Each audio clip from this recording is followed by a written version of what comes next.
Hey yo interneters, welcome back to another pin spinning video, and today we're gonna learn the scissor spin. I'm sure that there was someone else besides Applejump who requested me to learn the scissor spin like several months back, but I couldn't find your comment. I'm sorry.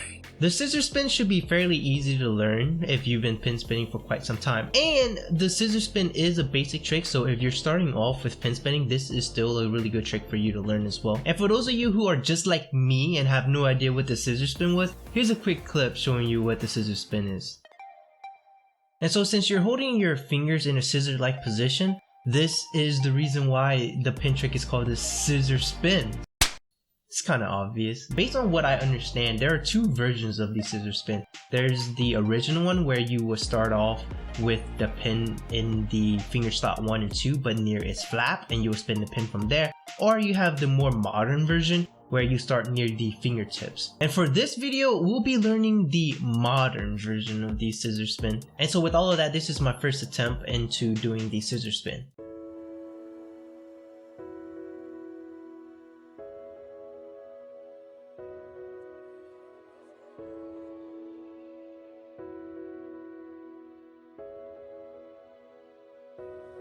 And I'm sure you can tell from that like small clip, you can tell that was kind of like awful. So I was a bit uncomfortable with doing the scissor spin, mainly because I wasn't familiar with the mechanics behind how the pin trick worked. And there was like a list of problems that I could go on about when I was first learning off this scissor spin. Like how I wouldn't know how to flick the pin properly, and that causes the pin to hit my thumb sometimes. Or when I don't have control over the pin, and what I mean by that is when I'm flicking the pin forward, the momentum of the pin flying forward, I had a hard time bringing the pin back because of that momentum. Or the most annoying experience that I had, which is basically my muscle memory. And muscle memory, it could be a good thing or a bad thing, but in this case, my muscle memory was a bad thing. So like when I was doing the scissor spin, my hand or my palm actually turned itself face down. And this is because I was doing the extended thumb around so I could learn how to do the tornado so much that I built like an ingrained muscle memory to there. So my pin or my palm will actually just keep turning it over thinking I'm doing like the extended thumb around. And if you haven't seen the video I did on the tornado yet, I'll link the video up here somewhere for you to click so that you can see what I did to learn the tornado. And who knows, maybe the video might help you out if you're trying to learn the tornado as well. And with all of those issues that I had with the scissor spin, there's only one thing you can really do to actually fix these issues, and that's unfortunately is to practice. So the total time I spent so far learning the scissor spin was roughly about 4 minutes so far. And then something really happened roughly around the 4-minute mark that never happened to me before in my learning process in general. I did it. After my first catch of the scissor spin, I thought that was just pure luck and that it would never happen again until a while after I get more used to doing the scissor spin, like how it happens in all my other videos. But it wasn't the case for this. So it somehow just randomly clicked for me, and then I just started being able to do the scissor spin really consistently out of nowhere. And so if you've been following me for a while, you know that I usually would say if I'm able to do the pin trick consistently, I would say that I learned how to do the trick. And so for this case, for the scissor spin, I was able to do it consistently, and I was able to do it 3 times in a row. And that is usually my marker. If I'm able to do the pin trick or something, a skill 3 times in a row, I would say that I'm decently able to do the trick and I've learned it. But for some reason for this time, it wasn't really the case, and I wasn't really satisfied, mainly because the pin, it wasn't really too good. And I'll just show you what I'm talking about.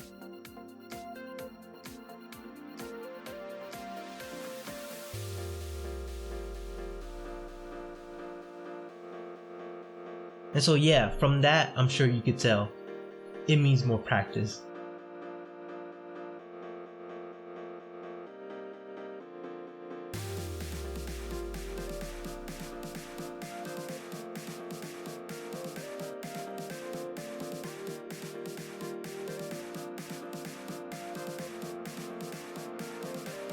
And so I spent roughly about 20 more minutes practicing the scissor spin, and within those 20 minutes I learned a few things that helped me better improve my scissor spin. So there was a few changes that I did in this technique that I used to do the scissor spin. And so before in the video you saw that when I'm doing the flick, you saw my 2 fingers, it was actually kept straight. And so when you keep your fingers straight like this, you have a chance of actually having the pin fly out because of the force and momentum that you're doing.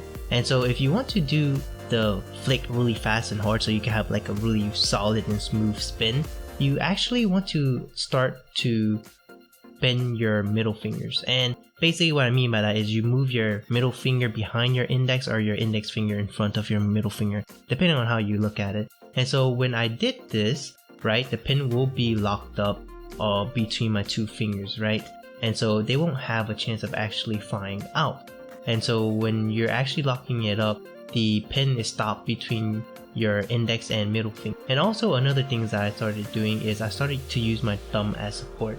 And so right when the pin is actually spinning on top of my index finger, I use my thumb to support the pin so it could guide and spin it all the way around until it stops. And with after all of that done, I would say, hey, I'm able to do the scissor spin now.